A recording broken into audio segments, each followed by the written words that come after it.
이제 하랑이 보여드릴 시간도 없겠네요. 뭐, 그렇잖아요.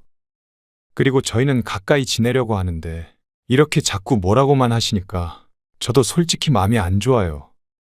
그래서 하랑이 안 보여주겠다는 거야? 그걸 원하시는 거 아니에요? 참, 그러려면 그래라. 네? 안 보여줘도 되니까 이젠 전화하지 마. 아빠! 오늘 이야기 속 주인공은 63세 원종환 씨입니다. 그리고 그의 아들과 며느리에 관한 이야기이죠. 원 씨는 마음속에서 손주를 지워버리기로 했습니다. 원 씨도 아내도 무척 애틋했던 첫 손주였습니다. 특히나 아내는 어릴 때 직접 키워주기까지 했었죠. 그럼에도 잊어야겠다고 생각한 이유는 순전히 아들과 며느리 때문이었습니다. 귀한 자식이라며 애지중지하고 아이에 관해선 예민하게 구는 건 이해가 갔습니다. 하나밖에 없는 자식이니 그럴 수 있었습니다. 하지만 그렇다고 애 봐준 부모를 탓하고 툭하면 애를 못 봐도 좋냐는 말을 하는 아들 며느리. 그동안에는 그 소리를 들으면 마음이 아프고 무서웠지만 이제는 아니었습니다. 아무리 예쁜 손주라도 자식들에게 그런 취급을 당하면서까지 애걸복걸할 이유가 없었습니다.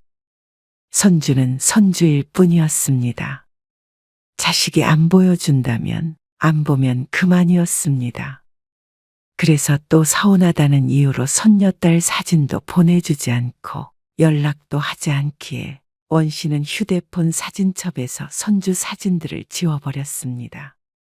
괘씸한 아들 며느리와는 아들의 뜻대로 안 보고 살 작정이었습니다. 원 씨는 아들 하나, 딸 하나가 있었습니다.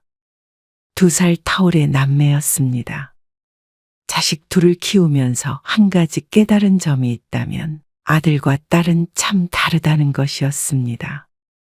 물론 집집마다 다르겠지만 적어도 원 씨의 자식들은 그랬습니다. 원 씨는 왜 요즘에 다들 아들보다 딸을 원하는 사람이 많아지고 있는지 알 것 같았습니다. 딸은 결혼하고 나서도 물리적인 거리는 멀어졌을지언정 심리적 거리는 이전과 똑같이 가까웠습니다. 전화도 꽤나 자주 하는 편이었고 시간이 나면 종종 집에 올 때도 있었습니다. 그런데 아들은 원 씨의 집보다는 처가를 더 자주 찾는 편이었습니다. 원 씨의 딸이 친정을 찾듯이 며느리도 그런 것이 아닐까 싶었습니다. 그리고 그게 요즘 풍조인 듯 싶었습니다. 그래서 아들에게 서운하게 생각하진 않았습니다. 결혼은 딸이 먼저 했는데 딸은 아이 생각이 크지 않은 것 같았습니다. 나는 신혼 좀 오래 즐기고 애는 천천히 낳거나 아예 안 낳을 생각도 있긴 있어. 김서방이랑은 얘기가 된 거야? 당연하지. 그냥 이런저런 얘기는 늘 나누는데 아직 잘 모르겠어. 안 낳을 수도 있으니까 손주 못 본다고 실망하지 말아요. 어차피 오빠도 있으니까. 실망 안 해. 그럼 너희가 원하는 대로 해야지. 손주 보고 싶다고 애 낳으란 소리 하면 안 된대, 요즘엔. 누가? 친구들이. 물론 그렇지 않은 사람들이 더 많겠지만 원 씨 부부는 딸의 뜻을 존중했습니다. 손주야 생기면 좋겠지만 자식을 기른다는 것엔 큰 희생이 따른다는 것을 알기에 강요할 수는 없었죠. 반면에 아들은 결혼하자마자 아이를 갖기 위해 무던히 노력했습니다. 처음 1년에 아이 소식이 없자 병원에 꾸준히 다니면서 이것저것 시도해 보았죠. 그러다 결혼한 지 3년째 되던 해에 어렵게 임신을 하게 되었습니다.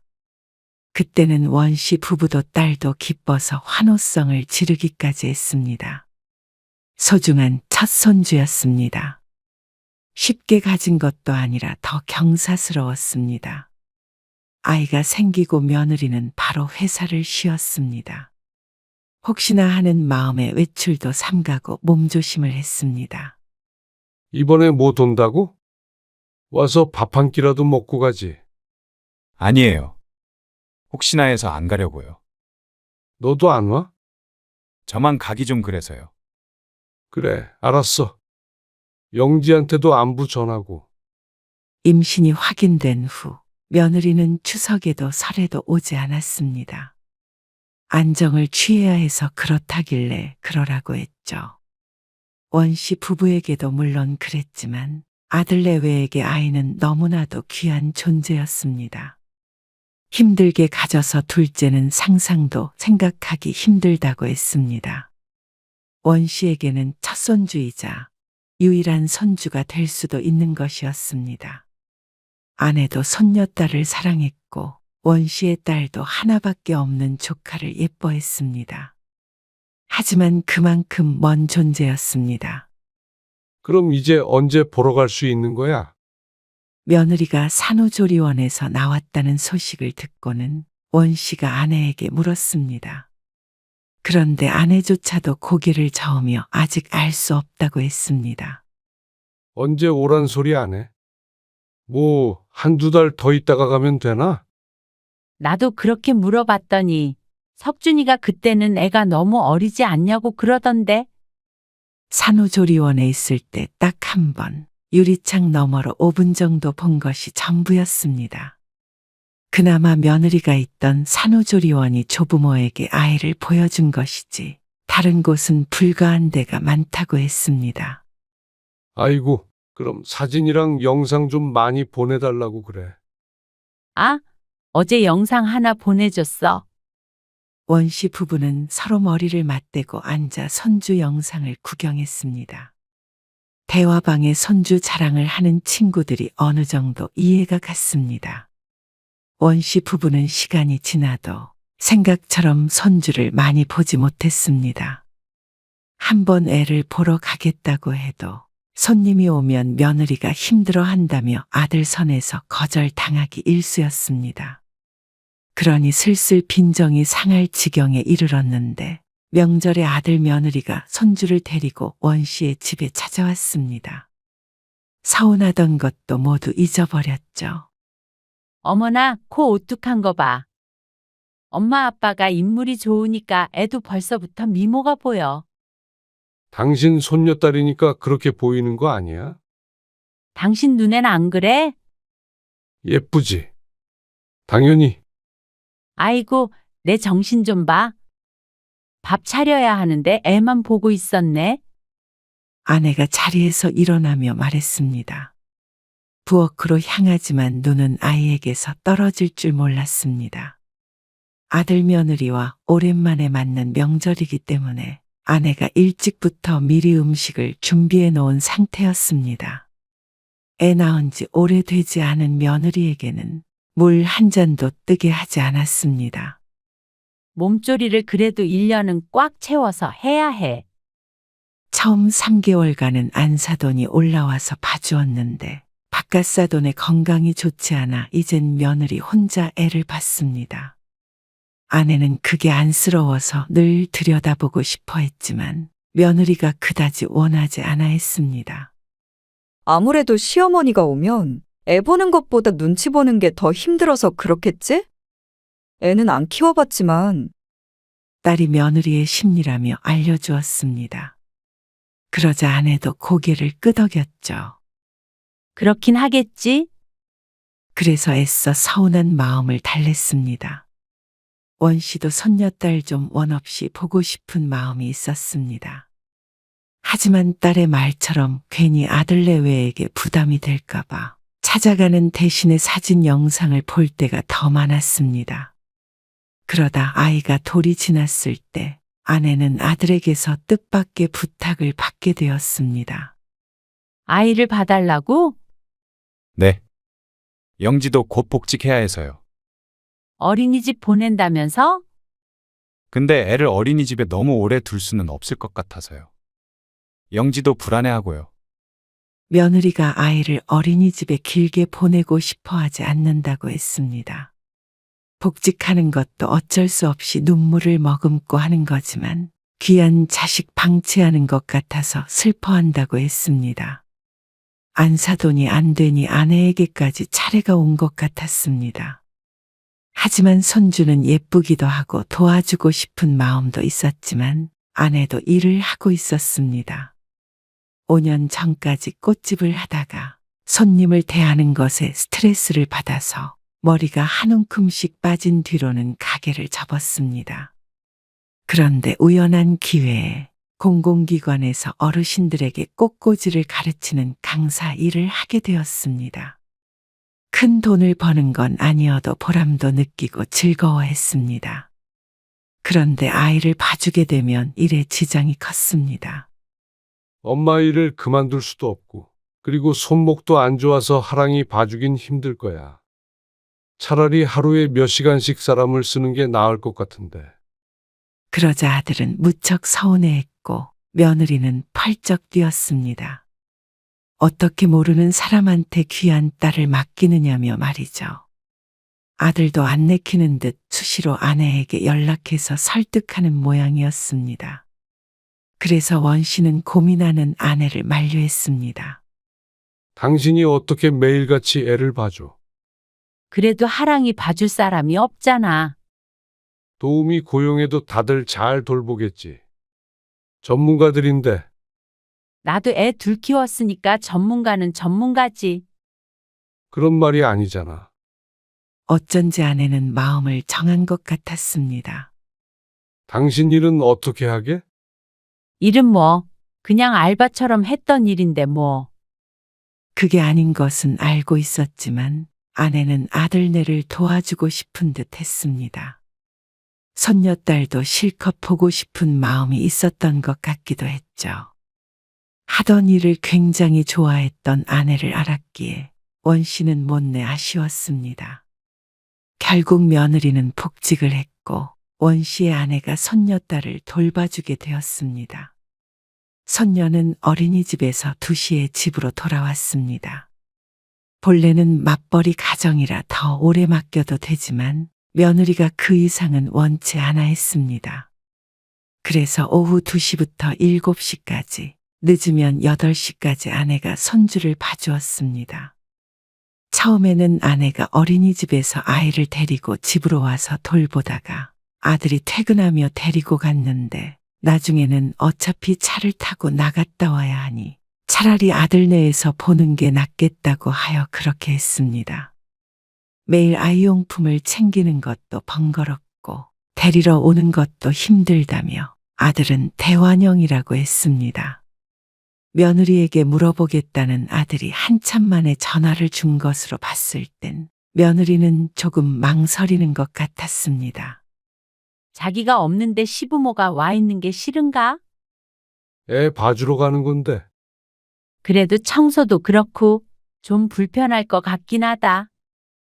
그럼 그냥 집으로 데리러 오라고 그래. 아내도 원 씨도 사실 상관이 없었습니다. 그래서 원하는 대로 하라고 하고 말았습니다. 그런데 아들의 적극적인 설득으로 아내가 아들네 집으로 가게 되었습니다. 영지도 애한테 그게 좋을 것 같대요. 아무래도 계속 환경이 바뀌는 것보다는 집에서 할머니가 돌봐주는 게 더 좋을 테니까요. 그러던 어느 날이었습니다. 아내가 아이를 봐준 지 반년이 되어갈 때쯤이었죠. 당신 얼굴이 왜 그래? 무슨 일 있어? 일이 늦게 끝나 퇴근해서 집이 와보니 아내의 얼굴이 이상했습니다. 근심이 있는 듯 어둡고 표정이 좋지 않았습니다. 그러자 아내는 힘없이 고개를 저었습니다. 일은 무슨 일? 내가 일 있을 게 뭐가 있어? 원 씨는 아내에게 갱년기가 왔나 싶었습니다. 젊은 사람들도 힘들어한다는 육아를 하게 되니 자유롭게 돌아다니던 아내가 우울한 모양이다 생각했죠. 그런데 다음 날 또 집에 온 아내의 표정이 더 심각했습니다. 금방이라도 울 것 같았습니다. 왜 그러는 건데? 석준이네 집에서 무슨 일 있었어? 그 외에는 일이 생길 수가 없었습니다. 집에 있다가 점심 먹고 아들네로 갔다가 원 씨가 퇴근할 때 돌아오니 말이죠. 그러자 아내가 망설이다가 말했습니다. 이제 하랑이 보러 안 가고 싶어. 그게 무슨 말이야, 갑자기? 왜 그러는데? 그렇게 좋아하던 아내가 죽상을 하고 말했습니다. 하랑이가 어제 좀 다쳤거든? 뭐, 많이 다쳤어? 아니, 많이 다쳤으면 당신한테 얘기를 했겠지. 그게 아니라 목덜미가 좀 긁혔어. 장난감이 깨졌는데 모르고 가지고 놀다가. 병원 갈 정도야? 아니, 그 정도는 아니고. 피가 조금 배어나와서 연고 바르고 상처에 붙이는 스티커 붙여줬어. 그래서 그래? 애들이 놀다 보면 다칠 수도 있는 거지. 그거 가지고 왜 죽상을 하고 있어? 무슨 큰일이라도 난 줄 알고 놀랐던 가슴이 진정이 됐습니다. 하지만 이어지는 아내의 말에 화들짝 놀랐습니다. 근데 그거 가지고 하랑이 엄마가 애를 어떻게 본 거냐고 막 화를 내는 거야, 어제. 뭐, 애 얼굴에 상처 남으면 내 책임이라고 그러면서. 말을 하면서도 울컥하는지 목소리엔 물기가 가득했습니다. 황당했습니다. 크게 다친 것도 아니고 밴드로 해결할 수 있는 상처를 가지고 애를 봐준 시부모에게 그런 말을 하나 어이가 없었습니다. 애를 보다 보면 어떻게 상처 하나 없이 키우나 싶었죠. 물론 속상한 마음은 충분히 알지만 그래도 할 말이 있고 안 할 말이 있는데 참 너무했습니다. 어제 사과를 몇 번 했는지, 근데 오늘 또 갔는데 계속 그러잖아. 무서워서 못 보겠어. 또 다치면 어떡해. 원 씨는 아들에게 당장 전화를 걸었습니다. 그리고 한 소리를 했는데 아들도 다 아는 눈치였습니다. 그게 더 화가 났습니다. 알면서도 며느리가 그런 말을 하도록 놔뒀다는 사실이 말이죠. 너희 그러는 거 아니야. 엄마도 희생해 가면서 애 봐주는 건데. 하랑이 조금 다쳤다고 엄마한테 그런 말 하면 안 되지. 아, 그게 죄송해요. 좀 이해해 주세요. 하랑이 엄마가 너무 놀라서 그런 거예요. 진심은 아니에요. 물론 속상하겠지. 근데 애 봐주던 네 엄마도 속상할 거 아니야? 근데 거기다 대고 책임이 어쩌고 저쩌고 해? 그런데 전화기 너머로 며느리가 뭐라고 흐느끼는 소리가 들렸습니다. 애기, 상처하는 소리였습니다. 대충 들어보니 애 피부에 상처가 남으면 어떡하냐 속상하다. 뭐 이런 것 같았습니다. 그러면 그냥 너희가 봐라. 네? 앞으로도 그러지 않는다는 보장이 어디 있냐? 그럴 때마다 네 엄마 잡을래? 아니, 그래도 그러면 하랑이 어떻게 해요? 죄송해요. 아들이 쩔쩔매며 말했습니다. 며느리도 같은 생각이었는지는 몰랐습니다. 원 씨는 전화를 끊고 아내에게 말했습니다. 그냥 사람 써서 키우라고 해. 힘들게 이제 가지 말고. 아내는 대답하지 않았습니다. 속상한 듯 한숨만 쉴 뿐이었습니다. 다음 날 출근하기 위해 준비를 하는데 아내가 원 씨에게 말했습니다. 아무래도 가야 할 것 같아. 아, 왜? 가지 말라니깐. 그래도 어떻게 이렇게 갑자기 안 봐준다고 해. 애들 당황스럽지. 하랑이도 보고 싶고. 상처도 한번 들여다봐야지. 흉지면 어떡해. 아내의 마음을 모르는 건 아니었지만 답답했습니다. 그러던 차에 아들에게서 전화가 걸려왔습니다. 그리고 하는 소리가 어처구니가 없었습니다. 진짜 오늘부터 안 오시게요? 그러면 이제 손주 안 보겠다는 걸로 알아들어도 돼요? 어제는 쩔쩔매며 전화를 받더니 하룻밤 사이에 심경에 변화가 온 듯 했습니다. 협박하는 듯한 말에 헛웃음이 나왔습니다. 뭐야? 갑자기 이러시는 게 어디 있어요? 밤새 잠도 못 잤어요. 엄마가 정말 안 오신대요? 네 엄마 지금 하랑이한테 간다고 그러는데 그건 무슨 협박이냐? 그러자 아들이 바로 꼬리를 내렸습니다. 그런 게 아니고요. 협박이라뇨. 그냥 속상해서 한 말이죠. 막막하기도 하고 하랑이 엄마도 그런 말한 거 죄송하게 생각하고 있어요. 하랑이 상처도 많이 가라앉았고요. 솔직히 원 씨는 아내가 가지 않았으면 하는 마음이 컸습니다. 손주가 아무리 걱정이 돼도 그런 속상한 말을 들으면서 고생까지 하길 바라지 않았습니다. 하지만 아내는 예쁜 손주를 보는 것도 좋고 자식을 돕는 일을 해서 좋다고 했습니다. 그러다가 정말로 우리 하랑이 못 보게 하면 나 너무 슬플 것 같아. 아내에게만큼은 그 협박이 먹힌 것 같았습니다. 아이고, 모르겠다. 당신 원하는 대로 해. 원 씨가 아내를 이겨본 적은 한 번도 없었습니다. 그렇게 1년 반 정도 아내가 아이를 봐줬습니다. 애가 어느 정도 더 크고 어린이집을 좋아하게 되니 아내가 아들네 집에 머무는 시간이 점점 줄어들었습니다. 그리고 그 긴 시간 동안 아내에게도 크고 작은 일들이 있었습니다. 당연했습니다. 부모 자식이라도 그렇게 매일같이 얼굴을 보다 보면 서로 서운한 일이 생기기 마련이었습니다. 원 씨가 미처 알지 못하는 일들도 있었겠죠. 아들 내외도 아내의 도움을 덜 필요로 하게 됐고 아내도 지쳐가며 자연스럽게 아이를 봐주는 일은 그만두게 되었습니다. 그렇다고 해서 그 뒤로 손주를 보지 않는다거나 그런 건 아니었습니다. 그만둘 때가 되어서 그만둔 것이었습니다. 엄마, 저희 왔어요. 아이고 왔어? 우리 하랑이도 잘 있었지? 명절에 한 번씩 찾아오면 아내가 그렇게 좋아했습니다. 자신의 손으로 키웠다고 생각해서 더 애틋한 것 같았습니다. 아들네가 찾아오면 아들보다도 손녀딸을 먼저 반길 정도였습니다. 명절 아니어도 하랑이 데리고 놀러 좀 와. 시간 나면 올게요. 바빠서요. 주말도 있잖아. 아니면 사진이라도 자주 보내주고. 알겠어요. 이제는 바깥 사돈의 건강이 나아져서 안 사돈이 자주 드나드는 것 같았습니다.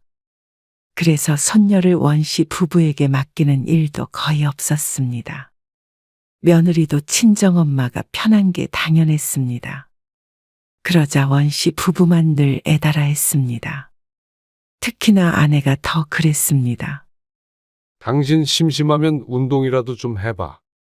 원 씨는 집에 있는 아내가 안쓰러웠습니다. 워낙 활동적인 아내였는데 아이를 봐주며 하던 일을 그만두고는 다시 똑같은 일을 구하지 못했습니다. 아무 때나 나는 자리가 아니었습니다. 운동 말고 나 가게 다시 열까 하는데 어떻게 생각해? 가게를? 싫다며. 가게를 접을 때도 마음고생이 많았기에 다시 한다고 할 줄은 몰랐습니다. 나도 아직 젊은데 집에서 놀고 먹는 것도 좀 그런 거 같아. 나가서 용돈벌이도 하면 좋지. 그냥 쉬지 그래. 주말에 같이 등산 같은 거 해볼까? 아니, 이제 괜찮을 것 같아? 그냥 동네에 작게 열어서 취미 삼아서 하고 싶어. 왜 굳이? 그러면 활력이 생기고 더 좋을 것 같아. 내 참 당신 원하는 대로 해. 무리하지 말고. 그런데 아내의 말처럼 가게를 다시 열고 난 후부터는 아내는 활력이 생기긴 했습니다. 손주에게서 전화가 올까 오매불망 기다리는 시간이 줄어들었고 스스로의 삶을 좀 찾아가게 되었습니다. 아주 작은 꽃집이라서 큰 돈은 벌지 못했어도 정말로 용돈벌이 이상은 할 수 있을 정도로 꽤나 찾는 사람이 늘고 있기도 했죠. 아내에 대해선 더 이상 걱정이 없을 것 같았습니다. 그러던 어느 날이었습니다. 아내의 생일에 아들, 딸들이 한데 모였습니다. 며느리, 손녀, 사위까지 함께 모인 자리였습니다. 아내의 환갑이었죠. 엄마, 축하해요. 그래? 고마워. 가족들이 다 모여 외식을 했습니다. 그러자 아내는 세상을 다 가진 듯한 표정을 지었습니다. 하랑아, 고모 옆에 앉을래? 조카를 예뻐하는 원 씨의 딸이 옆에 손녀를 끼고는 장난도 치고 음식도 챙겨주고 있었습니다. 그 모습을 빤히 바라보던 며느리가 말했습니다. 아가씨네는 왜 안 나오세요? 아, 아직은 계획 없어서요. 딩크 뭐 그런 거예요? 그건 아니고요. 낳게 돼도 천천히 하려고요. 그럼 노산이죠. 나을 거면 얼른 나으세요. 애가 얼마나 예쁜데요. 제 인생은 하랑이를 낳기 전과 낳기 후로 나눠져요. 아, 저희도 가질 계획은 있어요. 당장은 아니고요. 이해가 안 가네요. 더 늦으면 애 못 낳을 수도 있는데. 조카가 아무리 예뻐도 자기 자식만 하겠어요? 그러면서 한참 동안 설교를 이어갔습니다. 딸의 표정이 굳어갈 때까지 애를 낳으면 어떻게 인생이 달라지고 어떻게 좋고 애가 없으면 얼마나 불행한지에 대해서 늘어놓았습니다. 저희가 알아서 할게요. 참다 못한 딸이 한마디 하자 며느리가 기가 차다는 듯이 얘기했습니다. 가족이니까 생각해서 조언한 거예요. 하랑이한테 그거 먹이지 말아요. 소화에 안 좋아요. 그러고 나서는 유난을 떨었습니다. 나중에는 조카 옆에 찰싹 붙어 있던 딸이 멀찍이 떨어져 앉았을 정도였습니다. 오랜만에 만난 조카가 반가웠는데 며느리가 못마땅하게 생각하는 것 같았습니다. 이후로는 딸이 조카는 건드리지도 않고 식사를 마치고 가버렸습니다. 기분이 상했다는 걸 며느리만 빼고 다 아는 것 같았습니다. 그런데 한두 달쯤 흐른 어느 날 아들에게서 연락이 왔습니다. 영지 말이에요. 엄마 꽃집에서 일하면 안 돼요? 뜬금없는 아들의 말. 사실 영지가 회사 그만둘까 생각하고 있거든요. 하랑이도 커가는데 맞벌이 하다 보니까 애를 돌볼 시간이 너무 없어요. 애 교육에도 그다지 안 좋을 것 같고요. 그렇다고 아주 그만둘 수는 없으니까 시간이 좀 자유로운 일을 하면 좋지 않을까 해서요. 그래서 아내의 꽃집에서 며느리가 일을 했으면 한다는 말이었습니다. 아니, 근데 그 조그만 데서 직원이 뭐가 필요하다고 그래? 그래도 손님 많다고 그러셨잖아요. 영지도 일도 좀 배워보고 하면 좋지 않을까요? 그러다가 창업을 해도 좋을 것 같고요. 직원으로 일하다가 꽃집을 차릴 생각도 있는 것 같았습니다. 비록 아내가 하는 일이지만 원 씨는 그 분야는 잘 알지 못했습니다. 하지만 그렇게 막 한다고 되는 게 아니라는 것 정도는 알았습니다. 공부도 많이 필요했고 말이죠. 영지가 회사 다니느라 애를 잘 못 봐요. 그래서 죄스럽대요. 하랑이한테. 그 말에 또 아내의 마음이 움직인 듯 했습니다. 그래. 사정이 그러면 일도 알려주고 하면 되지. 인터넷으로 하는 것도 하랑이 엄마한테 부탁하면 되겠다. 딸이 인터넷으로 꽃을 파는 일을 도와주고 있었는데 그걸 며느리에게 맡기면 되겠다고 했습니다. 일이 너무 커지는 것 같아서 원 씨는 걱정스러웠습니다. 소소하게 취미 정도로 하라고 했더니 며느리까지 뛰어들 줄은 몰랐죠. 하지만 며느리는 금방 직장을 그만뒀습니다. 오전 10시부터 5시까지 일하기로 약속하고 아내의 꽃집으로 출근했습니다. 하지만 그날 이후로 아내의 얼굴이 나날이 어두워져 갔습니다. 꼭 지난날의 아들네 집에서 아이를 봐줄 때처럼 말이죠. 당신 요즘 왜 이렇게 한숨도 쉬고 그래? 가게에서 무슨 일 있었어? 진상 손님이라도 있었어? 아니, 진상이 있긴 있는데 하지만 그 진상이 며느리라는 아내. 자꾸만 손님이랑 트러블이 있고 그래. 뭐? 그리고 3시에 퇴근하는 거 있지. 5시까지 있기로 했는데 그런데 지난달 월급은 고스란히 줬다고 했습니다. 집안일도 하고 애 밥 차려줄 준비도 하고 해야 된다면서. 그래서 퇴근도 5시에 하라는 거잖아. 그것도 늦다는 거지. 이거 그게 일 가르쳐 주는 거야? 상전을 모시고 있는 거지. 진짜 그런 거 같아. 그런데 며느리가 출근한 지 3개월째 되는 날이었습니다. 여보, 하랑이 엄마 출근 안 했다? 점심시간에 걸려온 전화. 며느리가 무단으로 결근을 했다는 말이었습니다. 왜? 어제 일하는 거 가지고 주의를 줬더니 삐졌나 봐. 그런다고 갑자기 출근을 안 해? 왜 이렇게 책임감이 없어? 오늘 주문이 많아서 힘든데 일이 꼬였네. 아내가 긴 한숨을 내쉬었습니다. 전화는 해봤어? 안 받아. 참, 누가 시어머니고 누가 며느리인지 모를 일이었습니다. 석진이한테 전화해봐. 아니다. 내가 해볼게. 원 씨가 얼른 전화를 끊고 아들에게 연락을 했습니다. 다행히 아들은 전화를 받았습니다. 하랑이 엄마 출근 안 했다며. 너는 알 거 아냐? 아, 그게. 엄마 때문에 마음이 좀 상한 모양이에요.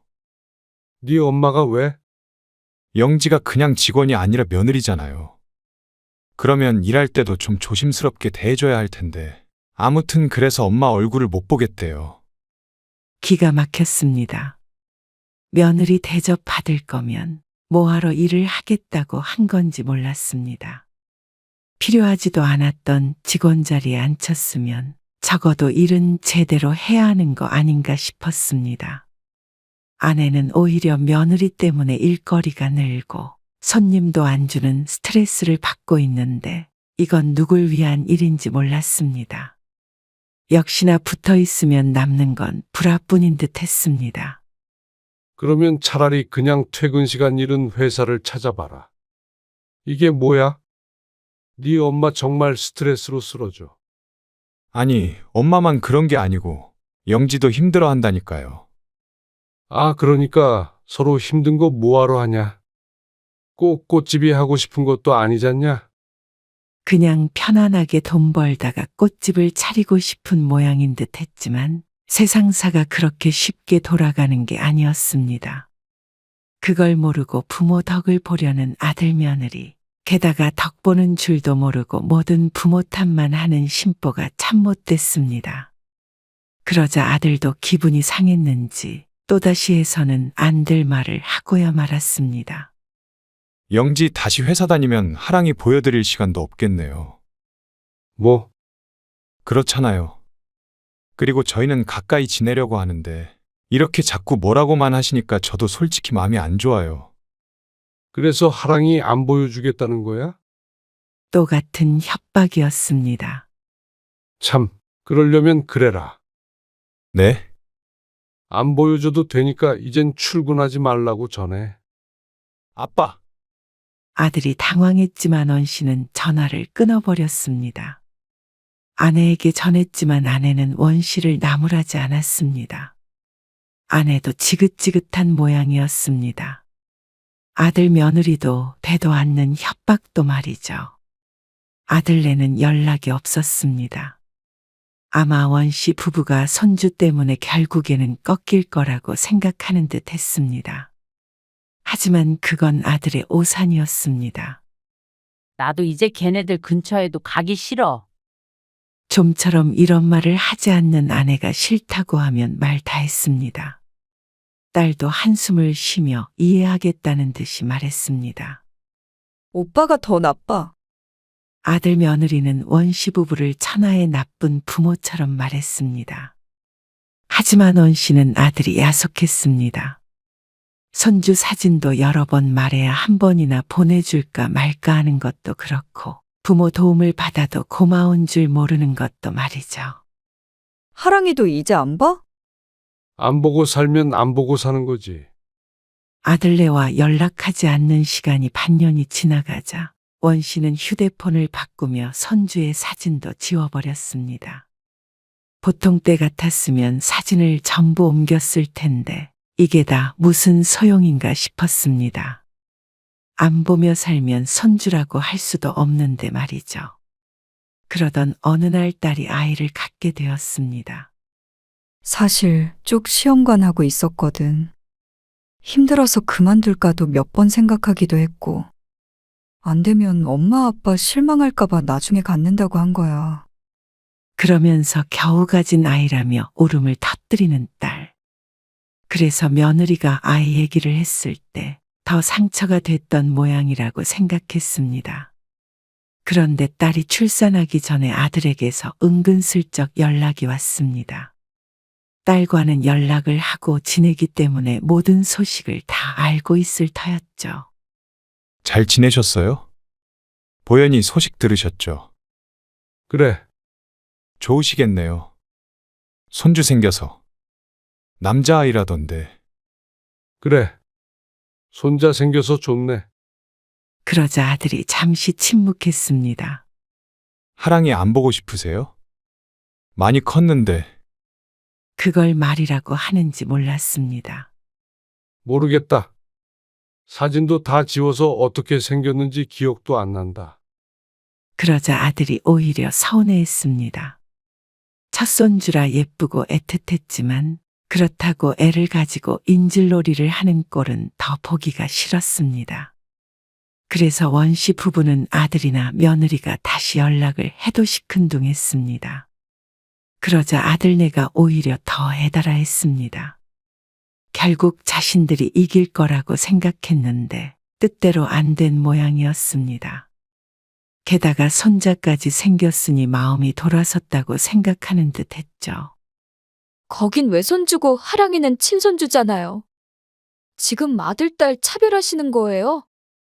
딸이 출산을 하고 손자를 예뻐하자 며느리가 뒤늦게 억울해하며 따졌습니다. 어불성설이었습니다. 예뻐해도 첫손주인 하랑이를 훨씬 예뻐했습니다. 직접 키워주기까지 했고 말이죠. 하지만 이제 와서 이러는 아들네가 이해가 되지 않았습니다. 혹시나 부모에게서 더 받을 게 있어서 찾아오나 하고 생각할 수밖에 없었습니다. 서운해서 그랬던 거예요. 정말로 연을 끊을 마음은 없었어요. 너희 의도가 어째됐건 간에 우리는 너희가 안 보여준다는 손주 억지로 볼 마음 없다. 엄마, 아빠, 아들이 죄송하다고 했지만 이제 와서 소용없는 일이었습니다. 아무리 손주가 예뻐도 그런 취급을 받아가면서까지 자식에게 굽힐 필요가 없었습니다. 손자가 생겨서도 아니었고 손녀딸이 예쁘지 않아서도 아니었습니다. 자식과는 분리된 삶을 살기로 해서였습니다. 그래야 말년에 풍파가 없는 듯 했습니다. 그리고 아내도 원씨의 생각에 동의했습니다. 아들네와 떨어져 지내니 더 이상 마음 쓰릴 일도 없었죠.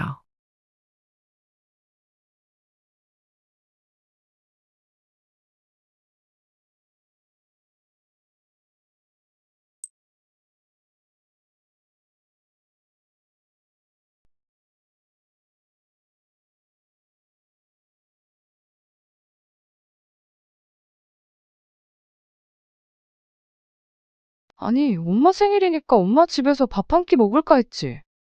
생일인 건 어떻게 알았어?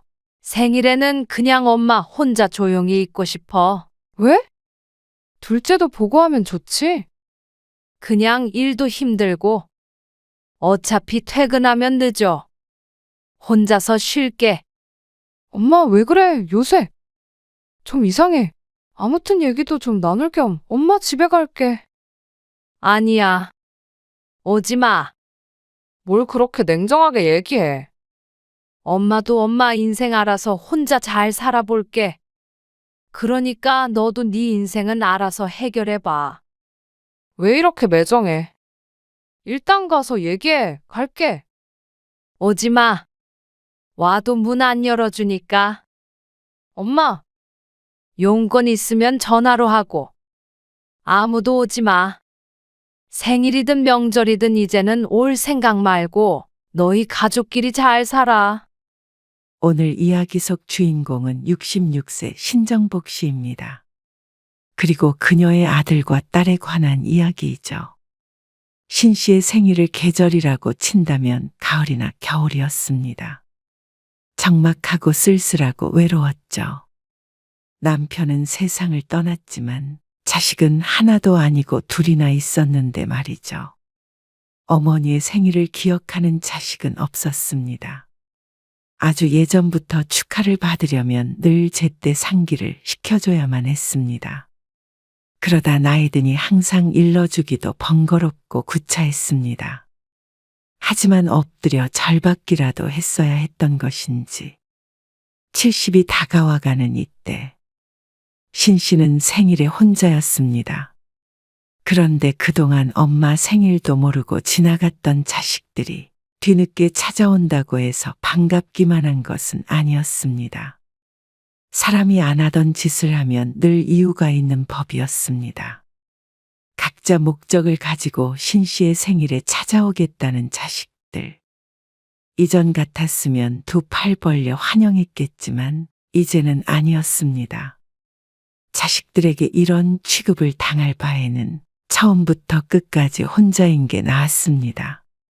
아무리 생일이라고 하더라도 말이죠. 그래서 신 씨는 생일에 현관문을 단단히 걸어 잠가버렸습니다. 신 씨는 아들 하나 그리고 딸도 하나 있었습니다. 어릴 땐 둘 다 엄마 껌딱지 소리를 들으며 자랐던 자식들이었지만 나이가 들고 독립해서 살다 보니 자연스럽게 멀어지게 되었습니다. 그렇다고 자식들만 소홀해졌다고 볼 수도 없었습니다. 신 씨도 남편도 노후 준비한다고 하루도 일을 쉬어본 적이 없었으니 말이죠. 멀지 않은 곳에 살았지만 서로 바쁘다 보니 만남이 잦지는 않았습니다. 하지만 주위 사람을 워낙 잘 챙기는 남편의 성격 덕에 그래도 자식들과 한 달에 한 번 정도는 얼굴도 보고 전화통화도 가끔 하면서 살았습니다. 이번 주 금요일에 네 엄마 생일인 건 알지? 아유, 뭐하러 전화까지 해가면서 그래. 신 씨가 아들에게 전화를 건 남편에게 작은 목소리로 핀잔을 주었습니다. 하지만 작은 목소리만큼이나 진심이 섞이지 않은 투정이었죠. 그래. 오지는 못하더라도 전화는 꼭 하고. 너희 못 오면 엄마 아빠끼리 맛있는 거 먹으면 돼. 선물? 보내면 좋지. 그래. 까먹지 마라.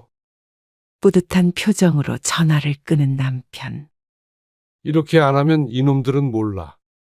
지들 기념일만 챙길 줄 알지. 너무 엎드려 절받기 아냐? 저를 아예 안 받는 것보단 낫지 않아. 이 녀석은 지난번에 여자친구랑 1주년이라고 월급 탈탈 털어서 선물 주고 그랬잖아. 당연히 부모 생일도 챙겨야지. 신 씨는 남편을 못 말린다는 듯이 쳐다보았지만 나쁘지 않은 기분이었습니다. 이렇게 내가 태어난 나를 신경 써주는 사람이 있다는 것에 감사했습니다. 하지만 그로부터 얼마 뒤 남편은 세상을 떠났습니다. 갑작스럽게 암 진단을 받았는데 병원에서 짧고 고통스러운 투병 끝에 눈을 감았죠. 그게 아들, 딸들이 모두 20대이던 때였습니다. 시집 장가도 가기 전의 일이었습니다. 눈앞이 깜깜하고 살아갈 나날들이 막막했습니다. 세상살이 의지할 사람이 전부 사라진 것만 같은 기분이었습니다. 그래도 떠난 사람은 떠난 사람이었고 남겨진 사람은 어떻게든 사라지긴 했습니다. 1년, 2년, 시간이 흐르면 흐를수록 조금씩 희미해져 갔습니다. 그 사이에 신 씨의 자식들은 결혼을 해서 모두 가정을 꾸렸습니다. 결혼식 날 밤에는 혼자 집에서 목 놓아 울어야 했습니다. 몇 년만 참다가지 하는 생각에 서글펐습니다. 그리고 또 시간이 지나니 그것조차 희미해졌습니다. 아직 혼자 사는 게 외롭지 않은 것은 아니었지만 그래도 적응이 되어 갔습니다. 현정아, 바쁘니? 아니, 퇴근해서 집에 왔어. 아니, 그냥 내일 뭐 하나 궁금해서 전화해봤지. 내일은 저녁에 외식이나 하고 말 것 같은데. 그래? 우리 딸 밥 한 끼 사주려고 전화했는데. 내일? 내일은 좀 그렇지. 나도 우리 가족끼리 보내야지. 아, 그래? 어린 손녀딸과 사위와 함께 있겠다는 말이었습니다. 함께 생일을 보낼 가족에는 신 씨가 포함되지는 않았습니다. 신 씨가 잠시 멈칫하자 딸이 변명하듯 말했습니다. 아니, 나도 엄마랑 같이 먹으면 남편 생일엔 시부모님이랑도 같이 먹어야 할 거 아니야. 불편해. 눈치도 보이고. 아니야. 엄마 괜찮아? 그냥 혹시나 해서 물어본 거야. 이해하지? 그럼 내일 맛있는 거 사 먹으라고 엄마가 용돈 붙여줄게. 잘 쓸게요. 딸이 결혼하며 집을 장만할 때 사돈네가 많이 보태주었다고 들었습니다. 그러니 딸은 시집 눈치를 많이 봤습니다. 거진 한 달에 한 번꼴로는 가족 행사가 있는 것 같았고 매년 다 같이 여행을 갔습니다. 사위가 삼남매이고 모두 결혼해서 자식들도 있으니 대가족이나 마찬가지였습니다. 그 식구가 빠지는 집 없이 늘 참석을 한다고 했습니다. 받은 게 있으니 어쩔 수 없다는 말을 가끔 했는데 딸은 힘들겠지만 신 씨는 어쩔 땐 사돈이 부러울 때도 있었습니다. 현순이, 네, 엄마. 어쩐 일이세요? 아영이 생일이잖아. 축하한다고 전해줘. 네. 감사합니다.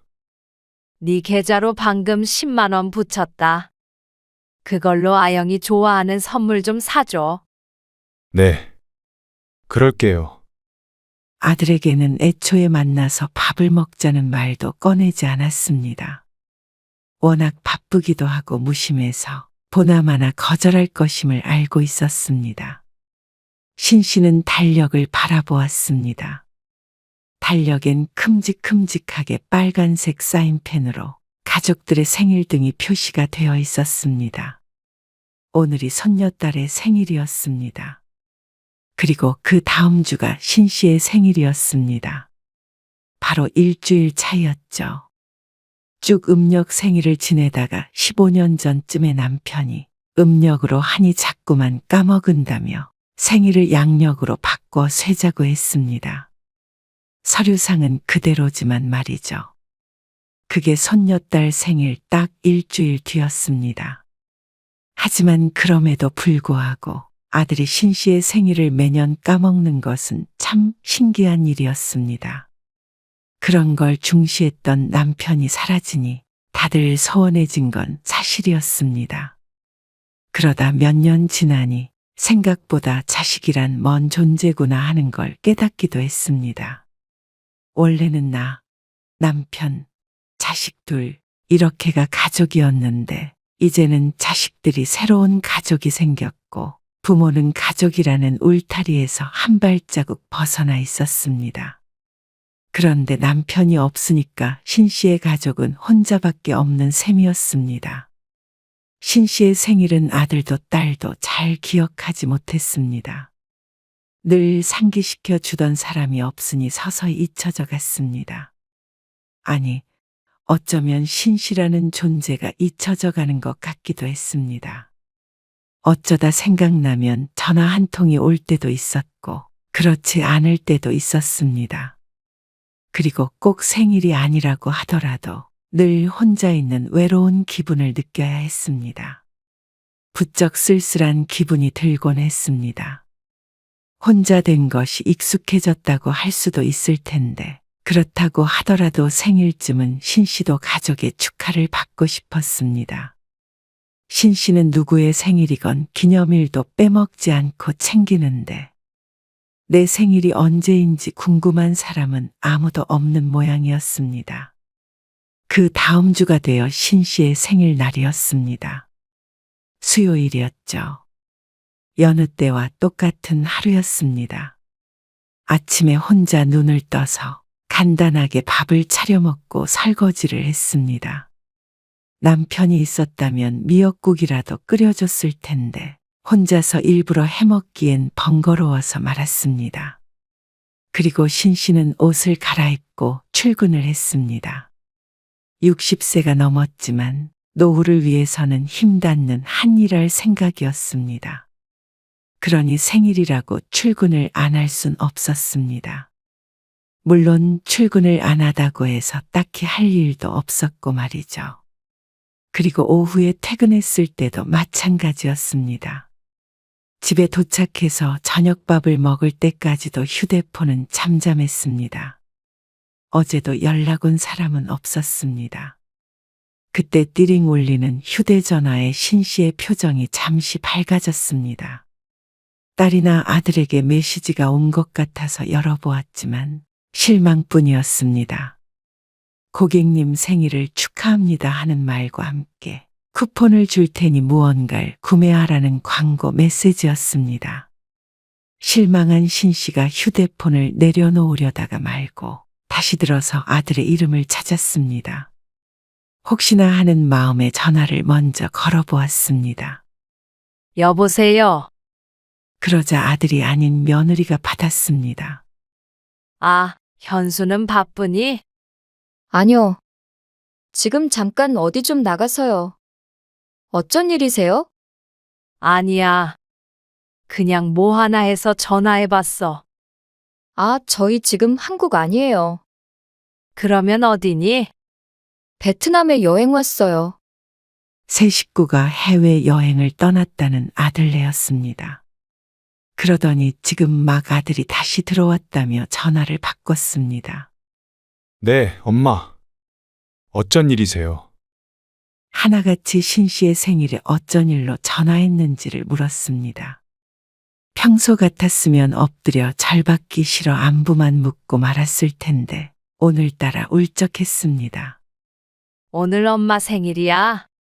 그러니까 아들이 잠시 말이 없었습니다. 아, 아들의 침음 소리에 또다시 깜빡했구나 하고 생각했습니다. 불과 일주일 차였습니다. 손녀딸의 생일과 말이죠. 조금만 신경 쓴다면 까먹을 수는 없었습니다. 하지만 아들은 매년 기억을 하지 못했습니다. 그렇게 여러 번 말을 했는데도 여전히 모르고 지나간다는 것은 그다지 기억하고 싶지 않다는 뜻인 듯 했습니다. 한국 가서. 아니다. 맛있는 거 사드세요. 그러면서 돈을 붙이겠다고 했습니다. 신 씨도 아들, 딸에게 생일 선물로 용돈을 주긴 하지만 그건 아들, 딸과 만날 수가 없었기 때문이었습니다. 하지만 아들은 밥 한 끼 같이 먹자는 소리가 차마 안 나오는 모양이었습니다. 용돈을 받는다 한들 누구와 나가서 맛있는 걸 먹을까요? 예전에는 그래도 친구도 만나고 했지만 나이 드니 전부 사이가 멀어졌습니다. 가족 외에는 다 부질없다 생각하고 살아서인 듯 했습니다. 그래서 신 씨는 외로웠죠. 엄마도 생일에 아들 얼굴도 한 번쯤은 보고 싶다. 처음으로 쏘갯말을 꺼냈습니다. 하지만 그랬더니 아들이 긴 한숨 소리로 대답했습니다. 지금 해외라서 그러질 못해요. 근데 나이 들어 생일이 뭐가 중요해요. 저도 그냥 미역국 한 그릇 먹고 말아요. 다 같이 모여서 잔치 같은 거 하던 때는 다 지났죠. 차갑게까지 느껴지는 아들의 말에 신 씨는 태어남을 가장한 말도 잘 나오지 않았습니다. 이렇게 말할 것까지 있나 싶었습니다. 생일 축하한다는 말은 입 밖으로 내뱉지도 않았습니다. 잔치까진 아니더라도 부모 생일 정도는 기억하고 사는 게 좋지 않니? 찾아와 주길 바라는 것도 아니고 그냥 생각나서 전화했다. 엄마, 저흰 바빠서 하나하나 일일이 신경 쓰지 못하고 살아요. 여행할 시간은 있고 1년에 딱 한 번인 생일은 바빠서 하나하나 일일이 신경 쓰지 못할 정도의 일인 듯 했습니다. 그래. 바쁜데 시간 뺏어서 미안하다. 여행 잘하고 와라. 그렇게 전화를 끊고도 참 마음이 편하지 않았습니다. 평소엔 하지 않을 짓을 했습니다. 처음엔 딸에게도 전화를 걸 생각이었지만 그런 생각이 싹 사라졌습니다. 딸도 애초에 신 씨의 생일을 알았으면 진작 연락이 왔겠거니 했습니다. 아니나 다를까. 신 씨의 생일은 그렇게 끝이 났습니다. 다음 날도 그 다음 날에도 딸에게서는 연락이 없었고 해외여행에서 돌아왔을 아들에게서도 별다른 말이 없었습니다. 그런데 또 며칠이 지난 어느 날이었습니다. 딸에게서 전화가 왔습니다. 여보세요. 어쩐 일이야? 무심히 물었지만 어쩌면 마음속에 은근한 기대가 있었는지도 몰랐습니다. 이어지는 딸의 말에 인상이 구겨진 것으로 봐서는 말이죠. 엄마, 나 부탁이 있어. 다짜고짜 부탁이 있다는 딸. 신 씨가 대답하지 않고 잠자코 있자 딸이 참질 않고 말을 이었습니다. 다음 주에 시어머니 생신이시거든. 근데 나한테 식사는 집에서 하자셔. 생신 소리가 신 씨에게 나오는 걸 보니 아직도 모르고 있는 것 같았습니다. 남들 다 있는 생일인데 제 엄마는 없다고 생각하는 모양인 듯 했습니다. 한 번쯤 우리 엄마 생일은 언제지? 하고 의문을 가져볼 만도 했는데 말이죠. 신 씨는 짐짓 아무렇지 않은 척 대꾸했습니다. 그런데? 가면 내가 상 다 차려야 한단 말이야. 위로 누나가 둘이라 며느리는 신 씨의 딸이 유일했습니다. 그런데 둘째를 임신해서 배가 불러있는 며느리에게 설마 그런 걸 시킬까 싶었습니다. 배가 그래서 무슨 상을 차려? 생일은 생일이고 딸이 걱정되는 건 걱정되는 것이었습니다. 아무리 시어머니가 어렵다고 하지만 몸 상해가면서 생일상을 차릴 필요가 있나 싶었습니다. 그 집 딸들도 있고 밥 차릴 사람이야 많을 텐데 말이죠. 몰라, 간단하게 먹자고 하시는데 굳이 전화해서 말씀하신 거 보면 나한테 차리라고 하신 거야. 요리할 사람이 나밖에 없어. 우리 시누이들은 손 하나 까딱 안 한단 말이야. 나가서 사 먹자고 해. 어머님이 사 먹는 건 싫다고 잡채랑 불고기 같은 거 간단하게 해 먹자고 그러셔. 그게 간단한 요리가 아닌데 참 심오는 심오다 싶었습니다. 그런데 딸은 하소연하기 위해서 전화한 것이 아니었습니다. 따로 용건이 있었죠. 그래서 말인데. 잠시 뜸을 들이더니 딸이 말했습니다. 엄마가 불고기랑 산적 같은 것 좀 해다 주면 안 돼? 미역국이랑 잡채는 내가 할 수 있을 것 같긴 한데. 그러면서 말끝을 흐리는 딸. 어처구니가 없었습니다. 자신이 뭘 들은 것인지 몰랐습니다. 그러니까 시어머니 생신상에 올라갈 요리를 친정엄마에게 부탁하는 것이었습니다. 그것도 지난주에 생일이었던 사람에게 말이죠. 기가 차서 말도 안 나왔습니다. 물론 신 씨의 생일이었던 것을 몰랐으니 하는 말이었겠지만 몰랐다는 게 더 나빴습니다. 설사 신 씨의 생일이 아니었다고 하더라도 그건 아니었습니다. 시집 식구 종노릇 하라고 시집 보낸 것도 아니었고 신 씨도 딸을 따라서 종이 될 마음이 없었습니다. 몸이 무거워 상은 못 차리겠다고 말을 해야지 어떻게 친정엄마에게 시키는지 몰랐습니다. 아무리 속이 없어도 이건 아니었습니다. 현정이 너 엄마 생일은 언젠 줄 알아? 그랬더니 딸이 잠시 숨을 멈추는 소리를 냈습니다. 생각지 못한 질문을 받았다는 듯이 말이죠. 그러더니 다소 높은 음성으로 대꾸했습니다. 당연히 알지. 다음 달 14일 아니야? 이번 달 14일이었어. 어? 저번 주. 그래. 그런데 네 시모 생일상 차려달란 말이 나오니. 아, 말을 하지. 딸에겐 말을 안 한 자신의 탓인 듯 했습니다. 하지만 말한들 달라지는 건 아무것도 없었습니다. 지난 몇 년 동안 깨달은 바였습니다. 신 씨는 대답하지 못하는 딸을 기다려주지 않고 전화를 끊어버렸습니다. 이렇게 그 해는 아들과 딸 모두와 사이가 삐그덕거렸습니다. 그냥 묻고 지나갔다면 안 그랬을까 하는 생각을 한 적도 있었습니다. 하지만 이제는 나이가 들어 그런지 서운함을 참기가 힘들었습니다. 그런데 웬일인지 그 다음 해에 아들 내외가 신 씨의 생일상을 차려주겠다고 집으로 초대했습니다. 좀처럼 그런 일이 없는데 신기한 일이었습니다. 작년에 저희가 모르고 넘어갔잖아요. 내내 죄송했어요. 네, 그것도 모르고 여행 갔던 것도 계속 마음에 걸렸어요. 이제 까먹는 일 없을 거예요. 그러면서 며느리가 벽에 걸린 달력을 손가락으로 가리켰습니다. 신 씨의 생일에 동그라미가 쳐져 있었습니다. 미역국과 함께 오랜만에 생일상을 받은 신 씨는 마음이 술렁거렸습니다. 그동안 아들 내외를 오해했나 싶었습니다. 어머님, 그리고 이거 선물이에요. 그동안 제대로 선물도 못 드렸죠. 바쁘게 살다 보니까 자주 못 뵙네요. 죄송해요. 아이고, 아니야. 선물까지 건네는 며느리 때문에 기분이 좋았습니다. 이게 뭐야? 아, 접시예요. 백화점 갔다가 사온 거예요. 앞접시로 쓰시면 돼요. 그래? 안 그래도 접시 좀 싹 바꿔야 하나 했는데.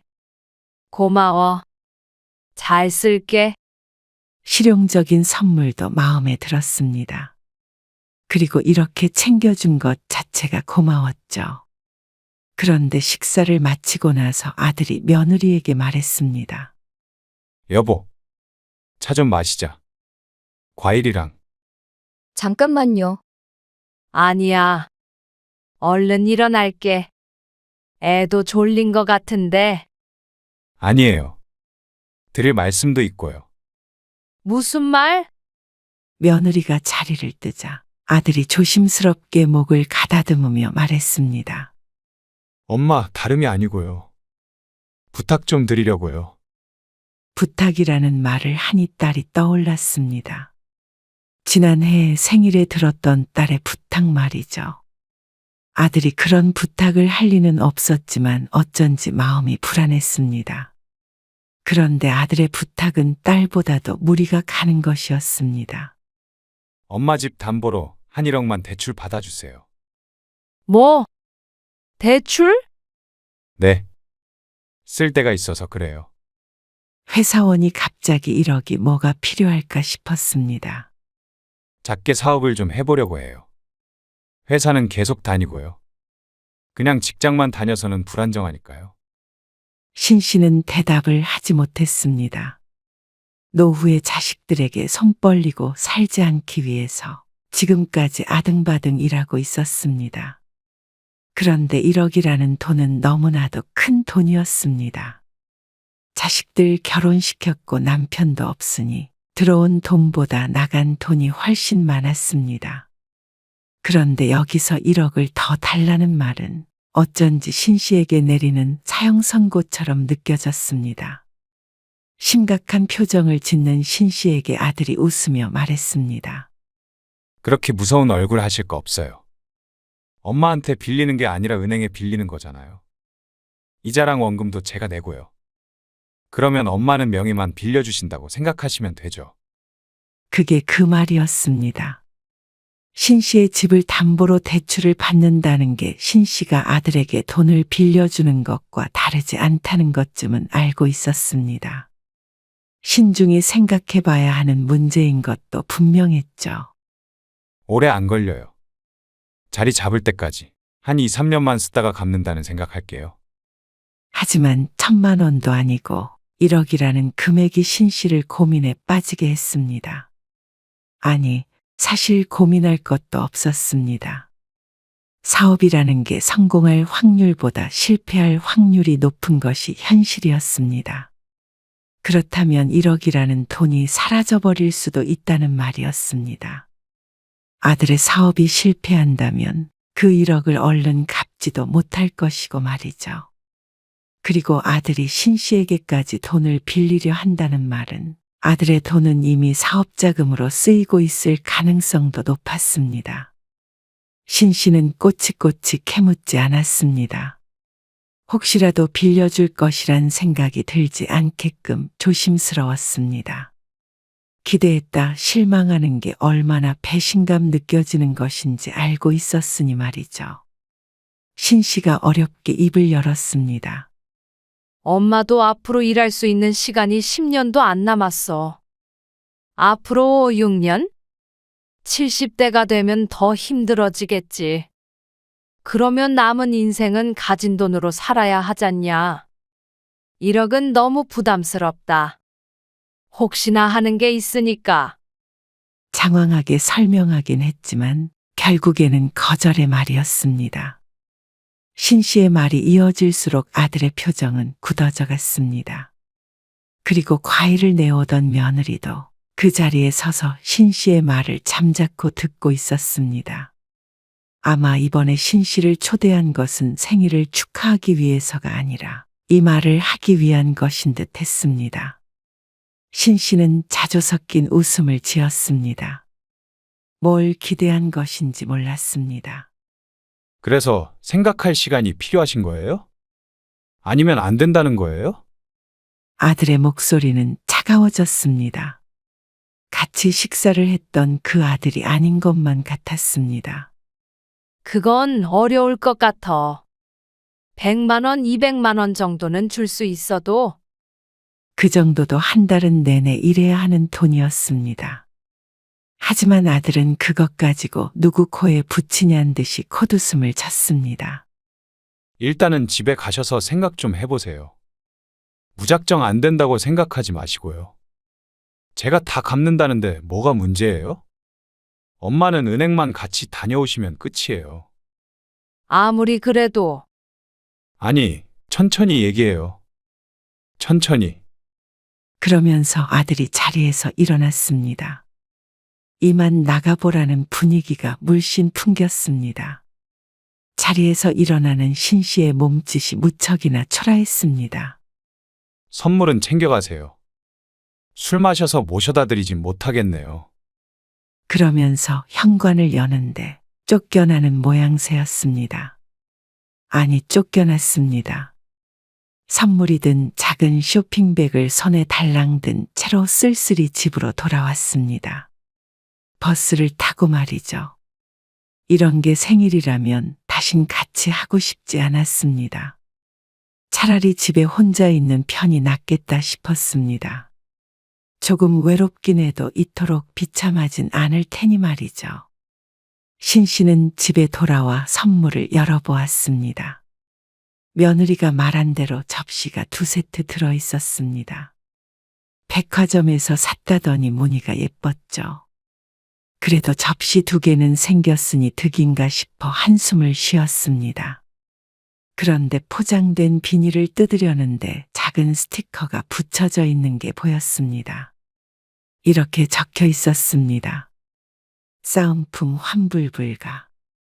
신 씨는 잠시 굳어 있었습니다. 잠시 후 허허하는 너털 웃음이 나왔습니다. 어쩜 끝까지 이렇게 마무리를 시켜주나 싶었습니다. 그 밑에는 접시가 아니라 밥공기 뚜껑이라고도 써 있었습니다. 아마 밥그릇을 사며 받은 싸움품인 듯 했습니다. 얼추 접시 모양으로 생겼으니 그걸 생일 선물이라고 준 것 같았죠. 아마 상자를 열어보지 않아 스티커까지는 미처 못 본 것 같았습니다. 참 허탈했습니다. 뭐 대단한 걸 바란 적은 결코 없었습니다. 그냥 내 자식에게 전화 한 통 받으면 기뻤고 만나면 행복했습니다. 1년에 몇 번 만나지 못하는 것은 이해했습니다. 각자의 삶이 있으니 말이죠. 하지만 자식은 부모를 잊고 사는 것 같았습니다. 그러다 가끔 떠오를 때는 부모에게 받을 게 있을 때뿐이었습니다. 그걸 너무 늦게 깨달은 것 같았습니다. 남편이 있을 때 알았다면 차라리 나았을 텐데. 그래야 익숙해질 간도 있었을 텐데 하고 후회했습니다. 이제는 혼자인 삶에 적응해야 하지만 외로움에 신심한 자식을 붙들고 살았던 것 같았습니다. 그러니 결국엔 파국밖에 없었습니다. 일주일쯤 뒤에 아들에게서 다시 연락이 왔습니다. 용건은 같았습니다. 이제는 말도 돌리지 않고 1억을 빌려달라고 요구했습니다. 그 태도에 신씨는 더더욱 마음을 굳혔습니다. 자식이 아무리 중요해도 말년에 비참한 인생을 살 수는 없었습니다. 아들의 행동을 보아하니 돌려받는 것도 뜻대로 안 될 수도 있겠구나 싶었습니다. 그러자 아들은 신경질적으로 전화를 끊었습니다. 그리고는 한동안 연락하지 않았습니다. 그리고 신씨도 마찬가지였습니다. 이제는 아들에게 목매고 싶지 않았습니다. 딸도 마찬가지였습니다. 무심하고 이기적인 자식들. 이제는 그만하고 싶었습니다. 신씨도 자식으로 인한 감정 노동에 지쳐갔습니다. 그렇게 신씨는 서서히 자식들과 멀어졌습니다. 엄마, 요즘에 왜 이렇게 전화를 안 해? 바빴어. 왜? 아니, 엄마 생일이니까 엄마 집에서 밥 한 끼 먹을까 했지. 생일인 건 어떻게 알았어? 다 알지. 까먹어서 그렇지. 생일에는 그냥 엄마 혼자 조용히 있고 싶어. 신씨가 거절할 줄은 몰랐는지 딸이 당황했습니다. 왜? 둘째도 보고 하면 좋지. 그냥 일도 힘들고 어차피 퇴근하면 늦어. 혼자서 쉴게. 엄마 왜 그래? 요새 좀 이상해. 그래? 그게 아니고. 아, 그럼 전화로 말할게. 나 애들 좀 봐줄 수 없나 해서. 하루에 2시간 정도만 봐주면 좋겠는데. 신씨는 대꾸하지 않았습니다. 애들 순한 거 알지? 손 별로 안 가. 요즘 자꾸 퇴근이 늦어져서 그래. 엄마? 신씨가 대답이 없자 딸이 다시금 신씨를 불렀습니다. 그래. 듣고 있어. 아무튼 그 얘기도 좀 나눌 겸 엄마 집에 갈게. 아니야. 오지 마. 대답은 전화로 할 테니까. 지금? 그래. 애는 봐줄 수 없어. 엄마도 일하고 있어서 2시간 못 빼. 그리고 뺄 수 있다고 해도 힘들어서 그렇게는 힘들겠다. 뭘 그렇게 냉정하게 얘기해.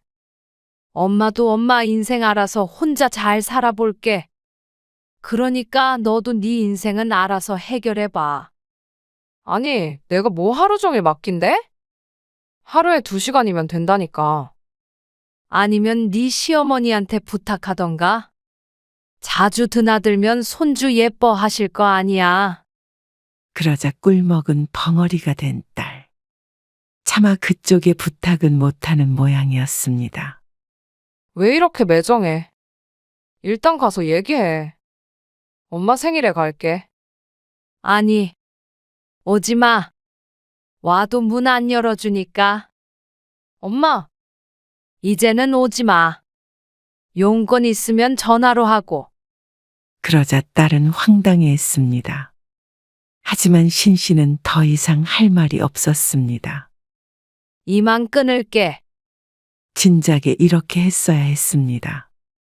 생일에 자식들과 연락하는 게 뭐가 중요하다고 마음 아파하고 그랬는지 몰랐습니다. 그리고 며칠 뒤에 아들도 연락이 왔습니다. 엄마, 작년 그날 이후로 신씨가 먼저 전화한 적이 없으니 이제는 아들이 종종 전화하곤 했습니다. 어쩌면 아직도 돈에 대한 미련을 못 버렸는지도 몰랐습니다. 이번 생신 때 찾아뵐게요. 돈 없으니까 찾아오지 마. 생일엔 나 혼자 있을 거니까. 왜 그러세요? 너도 현정이도 오지 마. 아무도 문 안 열어줄 거야. 그러니까 생일이든 명절이든 이제는 올 생각 말고 너희 가족끼리 살아. 그러고는 전화를 끊어버렸습니다. 속은 쓰렸지만 가슴 한켠은 후련했습니다. 끈질기게 붙잡고 있었던 끈을 놓아버린 기분이었습니다. 딸과 아들은 신 씨의 생일에 집으로 찾아왔습니다. 하지만 단단히 잠근 현관문은 열릴 줄을 몰랐습니다. 10분쯤 있다가 다들 돌아갔고 죄송하다는 메시지가 왔지만 이제 와서 소용없었습니다. 이제는 신 씨도 혼자가 편했습니다.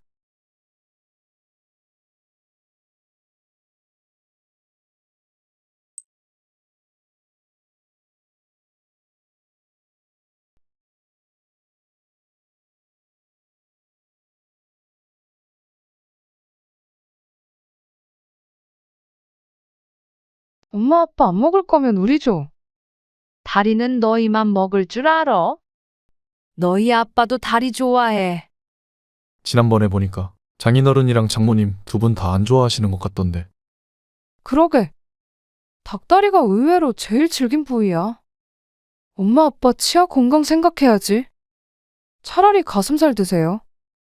그리고 얼음 먼저 드시라고 하고 먹어야지. 너희가 홀랑 가져가 버리면 어떡해?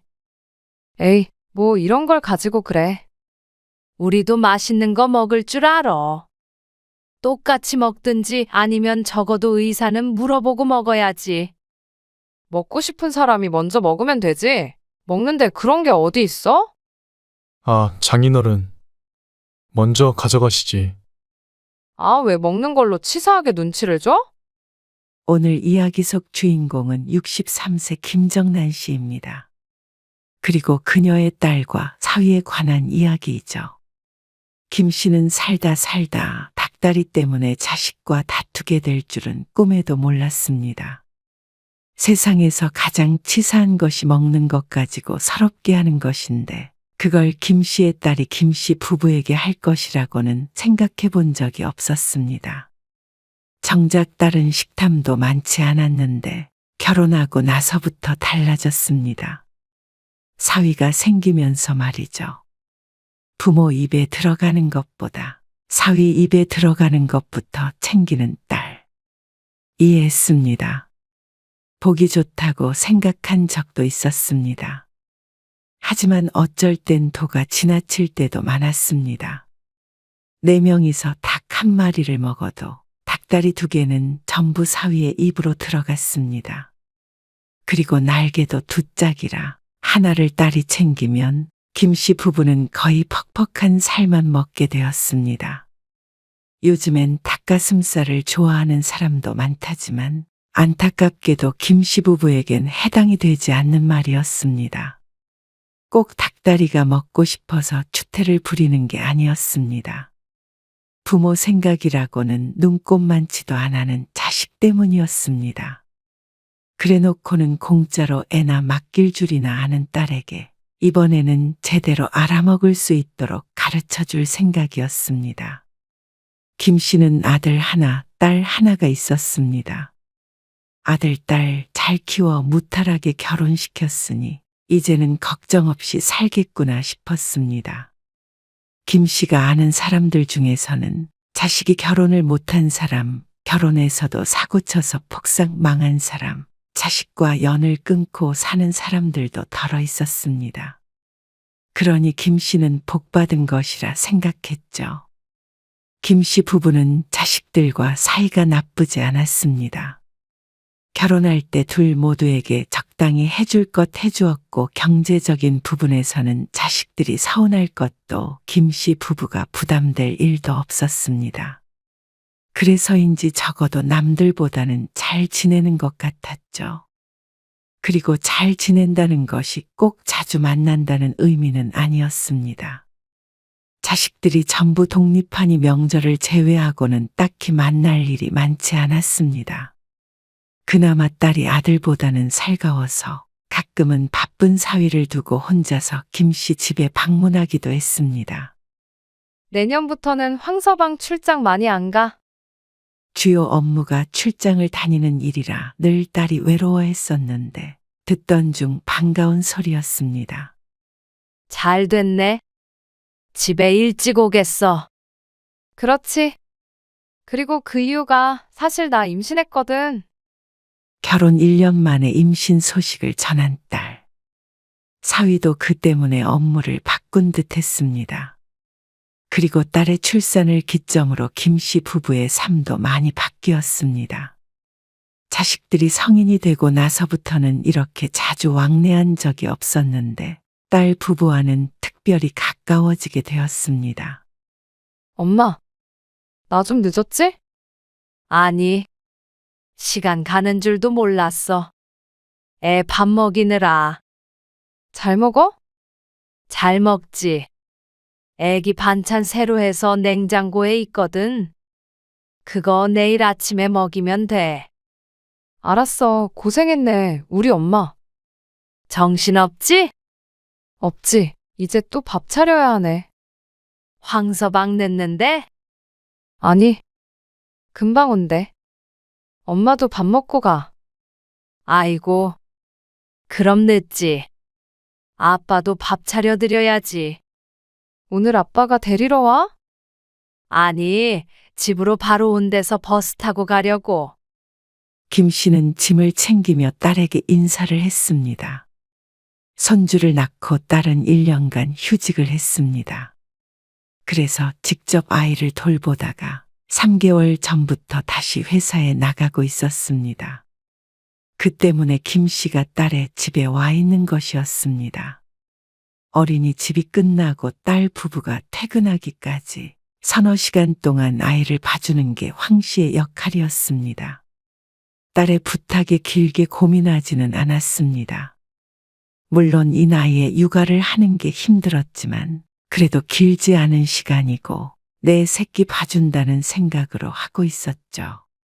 그러다 보니 김 씨는 딸을 주중엔 매일 보게 되었고 종종 김 씨를 데리러 오는 남편도 딸과 일주일에 2번은 마주쳤습니다.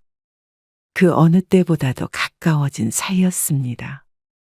아침에 딸이 출근할 때 왔다가 퇴근하면 바로 김 씨도 집으로 돌아왔습니다.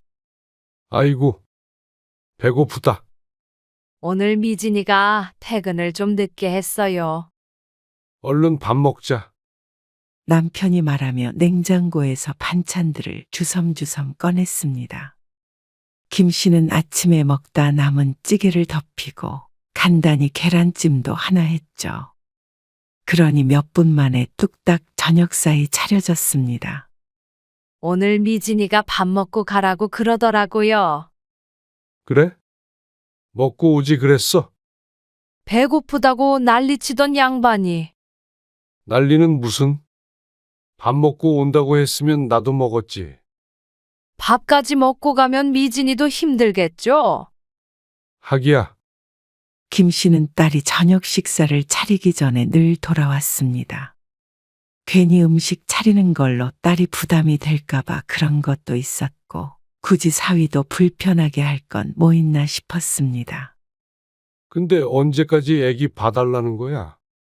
남편이 영 불편한 듯 했습니다. 저녁 시간에 김 씨가 없으니 그럴 만도 했습니다. 글쎄, 내년까지만 봐주면 되지 않을까요? 그렇게나 오래? 그래도 애가 어느 정도 커야 어린이집에 오래 맡기죠. 그건 또 동의를 하는지 남편이 아무 말 없이 고개를 끄덕였습니다. 김 씨는 딸에게 아무런 돈도 받지 않고 애를 봐주고 있었습니다. 달라는 말도 하지 않았고 주겠다는 말도 하지 않았습니다. 하지만 그걸 가지고 김 씨도 남편도 서운하게 생각하진 않았습니다. 돈 때문에 직접 애도 돌보지 못하고 직장에 나가는 딸인데 애 봐준 비용을 달라고 하면 그게 무슨 의미가 있나 싶었습니다. 하루에 서너 시간 정도이고 이것도 한때라고 생각했습니다. 좀만 더 크면 손주를 보고 싶어도 수시로 볼 수 없을 테니 이 시간을 소중하게 생각하자 싶었습니다. 그런 마음을 딸 부부도 모르는 것은 아니었는지 김 씨의 생일이 되기 얼마 전에 외식을 제안했습니다. 황서방이 엄마 애 보느라 고생한다고 생일 선물 겸 한우 쏜대. 한우를 외식비가 높으니 4명이서 한우를 먹으면 꽤나 가격이 나갈 것 같았습니다. 너무 비싼 거 아니야? 황서방이 낼 거니까 걱정 마. 사위가 그래도 장모 생각을 해주나 보다 싶어서 감동스럽기까지 했습니다. 비싸서 자주 먹지는 않아도 김씨 부부는 돼지고기보다 소고기를 선호했습니다. 그런데 사위가 대접을 해준다니 마음이 좋았죠. 우와. 여기 인터넷에 많이 나오던데 진짜 비싸네. 그러게. 그래도 엄청 맛있대. 엄마, 아빠, 많이 드세요. 그런데 메뉴판을 보니 가격이 헉소리가 나왔습니다. 식당 외관이 고급스럽다 생각은 했는데 소고기 가격이 상상 이상이었죠. 하지만 그만큼 먹음직스럽긴 했습니다. 제가 굽겠습니다. 사위가 집게와 가위를 가져가며 말했습니다. 그리고 자글자글 고기가 익어가는 모습을 보니 괜스레 더 배가 고파지는 것 같았죠. 어? 이거 익었다. 딸이 불판 위에 있는 고기를 젓가락으로 한 점 집어서 사위의 입에 넣어 주었습니다. 익었네. 그러면서 사위가 고기를 굽던 집게로 고기를 집어 자기 입에 쏙 넣었습니다. 아직 안 익은 거 같은데. 김씨 부부도 소고기는 살짝 덜 익혀 먹긴 하지만 딸네 부부는 거의 겉면만 익혀서 먹는 것 같았습니다. 김씨가 고기 한 점을 살짝 가장자리로 끌고 왔습니다. 조금 더 익혀서 먹을 요량이었습니다. 집게로 여러 점 집어먹던 사위가 감탄했습니다. 진짜 맛있다. 육즙이 역시 비싼 건 다르긴 다른가 보네. 그러게. 딸도 맛있게 먹고 있었는데 정작 김씨 부부는 아직 맛도 보지 못했습니다. 그런데 딸이 김씨 앞에 있던 소고기를 집어서 가져가 버렸습니다. 순식간에 불판이 비었습니다. 김씨 부부가 젓가락만 빨고 있는데 사위가 또다시 고기 한 덩이를 불판 위에 올려놓았습니다. 좀 많이씩 굽는 게 어때? 그래야 김씨도 맛도 좀 보고 할 것 같았습니다. 원래 소고기는 많이씩 구우면 안 되는 거 아시죠? 그러면 질기고 맛없어요. 그래? 네. 핏기만 가시면 먹는 거예요. 하지만 사위는 핏기가 가시기도 전에 먹는 것 같았습니다. 대충 구워진 고기를 큼직하게 자르자 6조각 정도가 나왔습니다. 그리고 김씨도 사위를 따라 새빨간 고기를 먹었지만 김씨의 입맛엔 비렸습니다. 그래서 기다렸다가 한 점씩 먹자 속도가 느릴 수밖에 없었습니다. 그리고 남편의 사정도 마찬가지였습니다. 한 번씩 남편 쪽을 쳐다보면 젓가락만 물고 있는 경우가 많았습니다. 반면에 사위는 거침이 없었습니다. 본래 고기를 굽는 사람이 더 적게 먹게 되기 마련인데 집게로 2점, 3점씩 집어 먹으니 보는 사람의 기가 질릴 정도였습니다. 그것도 부족해서 옆에서 김씨의 딸이 사위를 살뜰하게 챙겼죠. 이것도 찍어 먹으면 맛있어. 와사비 찍은 소고기를 사위의 입에 넣어 주었습니다. 그리고 사위는 넙죽넙죽 잘도 받아 먹었습니다. 딸이든 사위든 김씨 부부의 접시가 비어있는 사정은 알아주지 않았죠. 그래도 먹는다고 열심히 먹었지만 대부분 딸과 사위의 입으로 들어갔습니다. 아, 배부르다. 그치? 그러게. 양이 얼마 안 되는 것 같아서 부족할 것 같았는데 의외로 많네. 더 안 시켜도 되겠지? 딸이 젓가락을 내려놓으며 물었습니다. 하지만 사실 김씨는 배가 차지 않았습니다. 아무리 후하게 세어도 10점을 채 못 먹은 것 같았습니다. 많이 드셨어요? 사위도 젓가락을 내려놓으며 물었습니다. 그러자 남편도 들고 있던 젓가락을 놓으며 대답했습니다. 그래. 잘 먹었어. 메뉴판을 힐끔하는 게 남편도 배가 안 찼지만 비싼 고기 더 시키자 하는 것이 눈치가 보이는 모양이었습니다. 사위가 산다고 했는데 괜히 돈이나 더 쓰게 하자는 심보로 보일까봐 그런 듯 했습니다. 그래서 김 씨도 자리에서 일어났습니다. 그런데도 계산할 때 보니 20만 원이 훌쩍 넘게 나왔습니다. 그런데 집에 오고 나서 김 씨와 남편은 서로 약속한 듯이 냉장고 문을 열었습니다. 김치찌개나 끓여 먹자. 그러고선 둘이 눈을 마주치고 피식 웃었습니다. 잠시 뒤에 먹은 김치찌개가 그렇게 맛있을 수가 없었습니다. 그렇게 먹성이 좋았나? 그러게요. 명절에는 워낙 음식이 많아서 몰랐는데. 좀 많이씩 구워야 먹지. 어이구, 그래도 대접하려는 마음이 중요하지. 하지만 그 뒤로도 종종 비슷한 일이 있었습니다. 계속 왕래를 하다 보니 함께 식사할 일이 잦아졌죠. 그래서 되도록이면 계산은 김 씨 부부가 하게 되었습니다. 그래서 눈치 보지 않고 넉넉하게 시킬 수 있게 말이죠. 그럼에도 불구하고 고기는 좀 기피하게 되었습니다. 특히나 소고기 말이죠. 다 익기도 전에 쓸어가 버리니 많이 구운다고 구워도 김 씨는 남은 걸 먹을 수밖에 없었습니다. 김 씨 부부가 사면 낫긴 하지만 딸과 사위는 한 번도 부모 먼저 먹으라고 챙겨주지 않았습니다. 그래도 딸을 그렇게 키운 것 같지는 않았는데 이상한 일이었습니다. 결혼하니까 부모 입보다는 자기 남편 입이 더 중요한가 보다 생각하게 되었습니다. 그래도 서운하다는 소리를 하지는 않았습니다. 먹는 걸로 괜히 치사스럽다고 생각할까 싶어서 그랬습니다. 김 씨가 생각하기에도 이런 일로 따지기에는 얼굴이 좀 뜨끈해질 것 같았습니다. 하지만 사람은 말을 안 하면 알 수가 없고 늘 가장 기분 상하게 하는 것은 사소한 일이었습니다. 엄마, 이번 어버이날에 어머님이 서준이만 데리고 놀러 가신다고 하거든.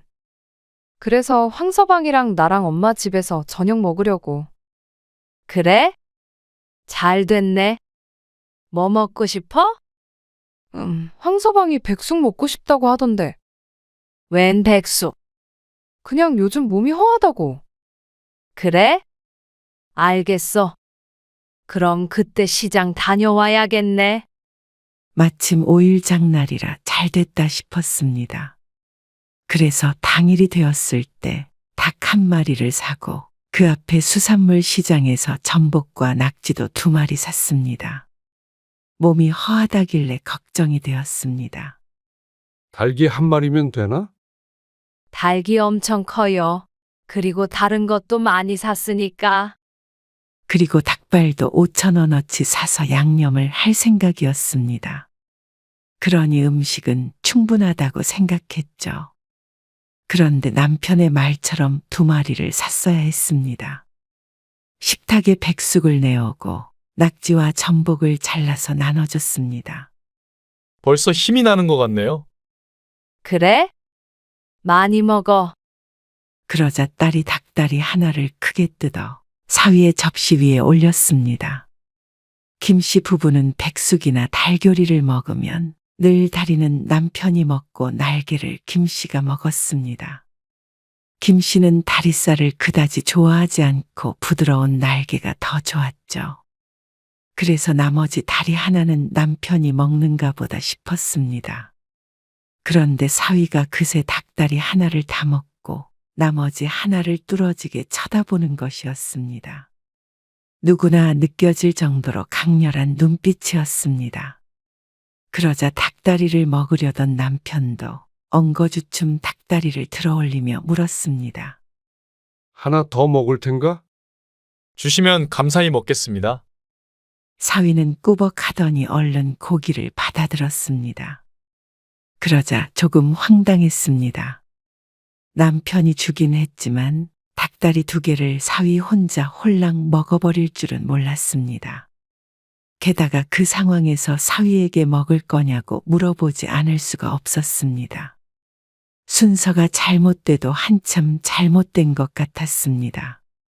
이렇게 내 식구가 먹으면 일단은 누가 좋아하던 안 하던 김씨 부부의 접시 위에 먼저 닭다리가 올라가야 하는 거 아닌가 싶었습니다.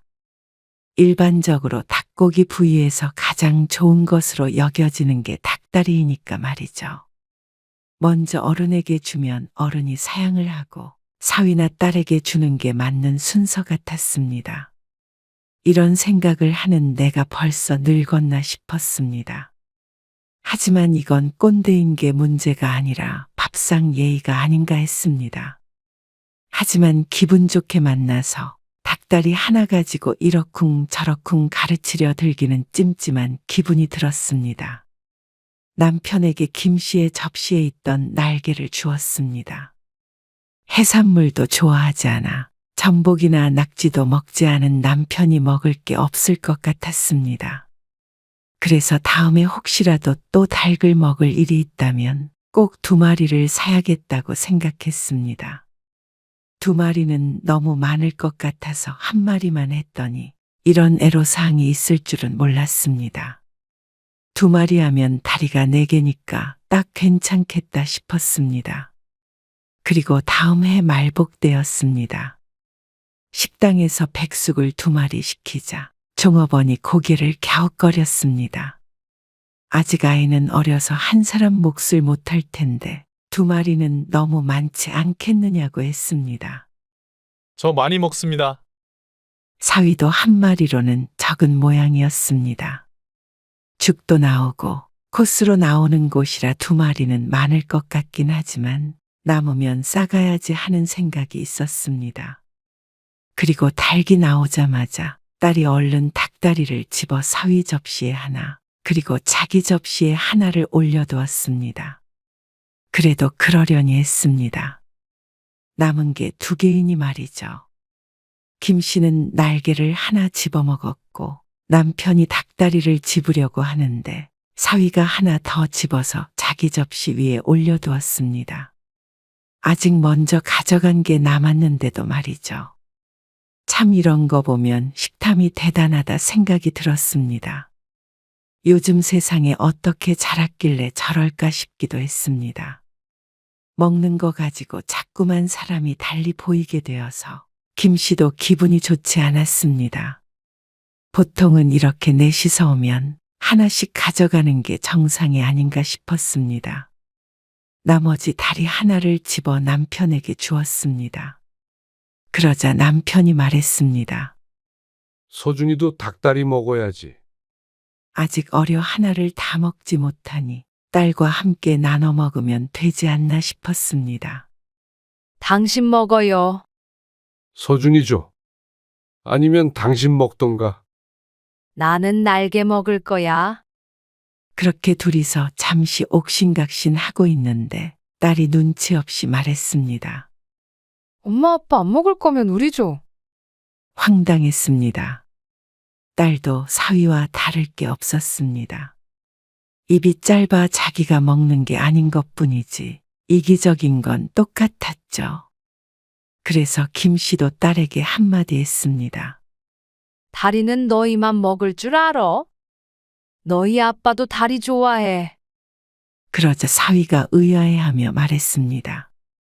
지난번에 보니까 장인어른이랑 장모님 2분 다 안 좋아하시는 것 같던데. 그러게. 닭다리가 의외로 제일 질긴 부위야. 엄마 아빠 치아 건강 생각해야지. 차라리 가슴살 드세요. 황당한 말이었습니다.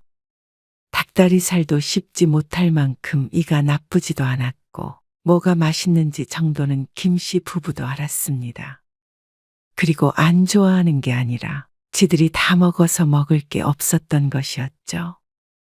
어머니가 자장면을 싫어한다고 오해했던 그 가사처럼 딸과 사위도 김씨 부부가 닭다리를 싫어한다고 생각한 것 같았습니다. 지난번에 제대로 먹지 못했던 부모는 안중에도 없었던 것 같았습니다. 먹는지 안 먹는지 관심이 없으니 말이죠. 하지만 설마 하니 닭다리 4개를 전부 다 지들이 먹으려고 할 거라고는 생각하지 못했습니다.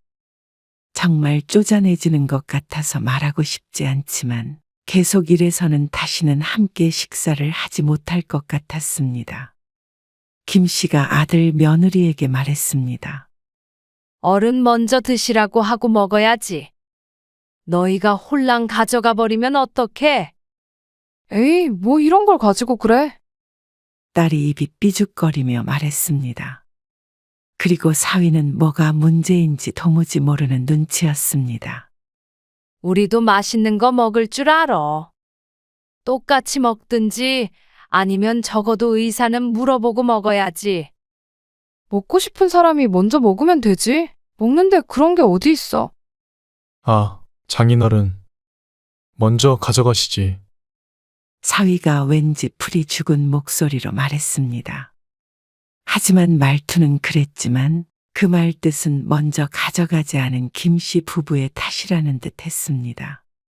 가져갈 틈이라도 줬으면 모르겠지만 황당했습니다. 왜 먹는 걸로 치사하게 눈치를 줘? 그러고 찬물을 벌컥벌컥 마시는 딸. 그 뒤로 사위도 눈치를 보며 식사를 이어갔지만 기분은 상해 보였습니다. 차마 장인 장모에게 뭐라고 하진 못하고 속으로 사귀는 것 같았습니다. 괜한 얘기한 거 아닌가 몰라. 집에 돌아온 남편이 걱정스럽게 중얼거렸습니다. 식사 분위기가 자신 때문에 엉망이 된 것 같아서 마음이 무거운 듯 했습니다. 하지만 김 씨는 그게 잘못된 지적이라고 생각하지 않았습니다. 한두 번도 아니고 여러 번 그러했다면 분명히 말해줘야 한다고 생각했죠. 앞으로 같이 식사를 안 하면 그만이겠지만 가족인 이상 그게 될 리가 없었습니다. 아직 김 씨가 아이를 몇 달 더 봐주기로 되어 있었고 말이죠. 그런데 다음날 오후에 딸에게서 장문의 메시지가 도착을 했습니다. 너무 섭섭했다고 말이죠. 왜 사위에게 먹는 걸로 서럽게 하냐며 이해가 안 간다고 했습니다. 그리고 먹고 싶은 사람이 알아서 먹으면 되지. 왜 잘 먹고 있는 사람에게 역정을 내냐고 따졌습니다. 그렇게 닭다리가 좋으면 실컷 드시라고 먹으라고 해서 먹었는데 뭐가 문제냐고 따지는 딸을 보니 기가 찼습니다.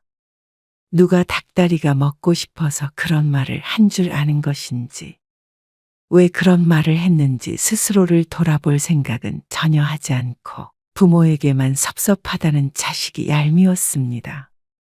그것 좀 사위에게 양보하면 어떠냐는데 그렇다면 반대로 그것 좀 부모에게 양보하면 어디가 덧나는 모양이었습니다. 사위가 그래도 부모 눈치 봐서 말려야 하는 입장이 딸이라고 생각했습니다. 하지만 철없는 딸의 대처를 보니 애초에 잘못된 것을 모르는 것 같았죠. 그래서 김 씨 부부는 직접 보여주기로 했습니다.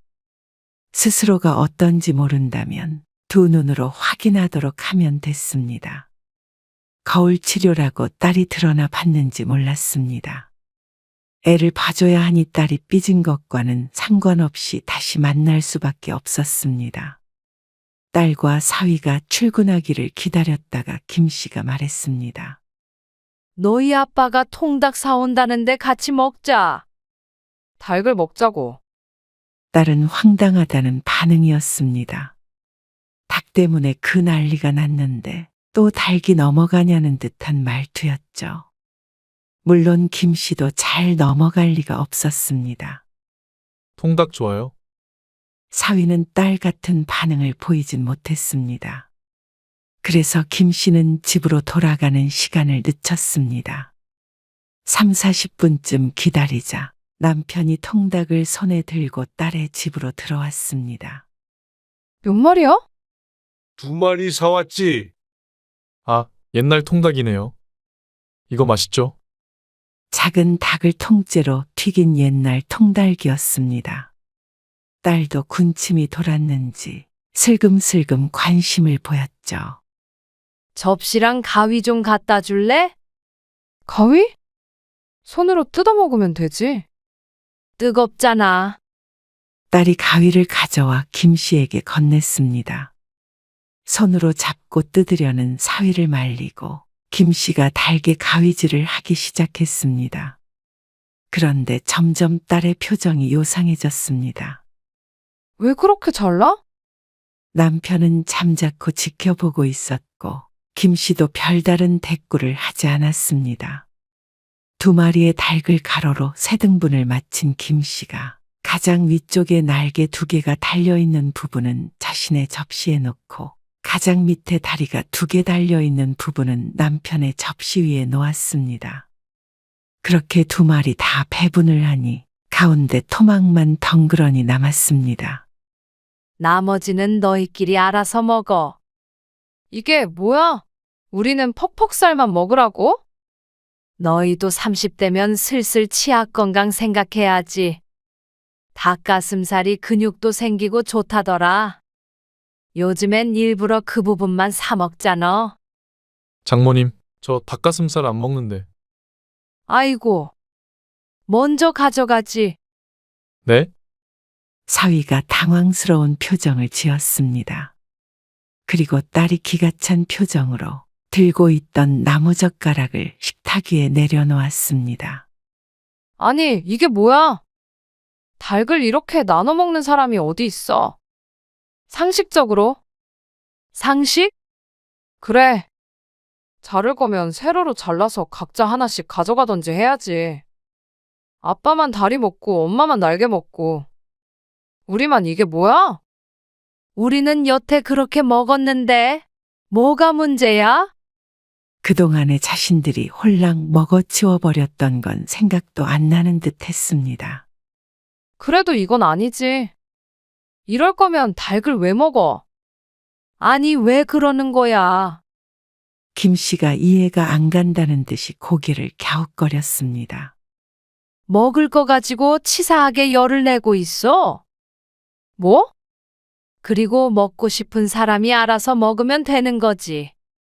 왜 이런 걸로 뭐라 그래? 쪼잔하게. 그러자 얼빠진 표정을 짓는 딸과 사위. 참나, 잘 먹고 있는 사람한테 괜히 눈치를 주네. 에이, 입맛 떨어졌다. 그렇게 닭다리가 좋으면 실컷 먹어라. 김 씨가 남편 접시 위에 있던 다리를 집어다가 놓아줬습니다. 그러자 입맛이 떨어진 건 김 씨뿐만이 아니었는지 아무도 젓가락을 들지 않았습니다. 김 씨가 뱉은 말은 모두 딸과 사위가 했던 말이었습니다. 그런데 이렇게 기분 나빠한다는 것은 애초에 딸과 사위가 해서는 안 될 말을 했다는 걸 뜻하는 것이겠죠. 사위가 민망한 표정을 지었습니다. 딸도 씩씩거리고 있긴 하지만 더 이상 할 말이 없었습니다. 너희 입만 입인 건 아니야. 그리고 아무리 부모라도 어른이랑 같이 뭘 먹을 때는 최소한 먼저 드시라는 말은 하고 먹어야 하는 거고. 네. 사위가 대답했습니다. 딸은 또 입이 대빨 나왔고 말이죠. 닭다리가 치사스러우면 나중에는 고기 먹으러 가자. 엄마는 아주 그냥 생고기 먹는다는 생각으로 갈 거야. 그러자 딸이 생각해 보아도 어이가 없는지 웃음을 내뱉었습니다. 닭다리 먹고 싶어서 그런 거 아닌 줄은 알지? 네, 네. 조심하겠습니다. 딸은 대답하진 않았지만 이번 일로 다소 충격을 받은 것 같았습니다.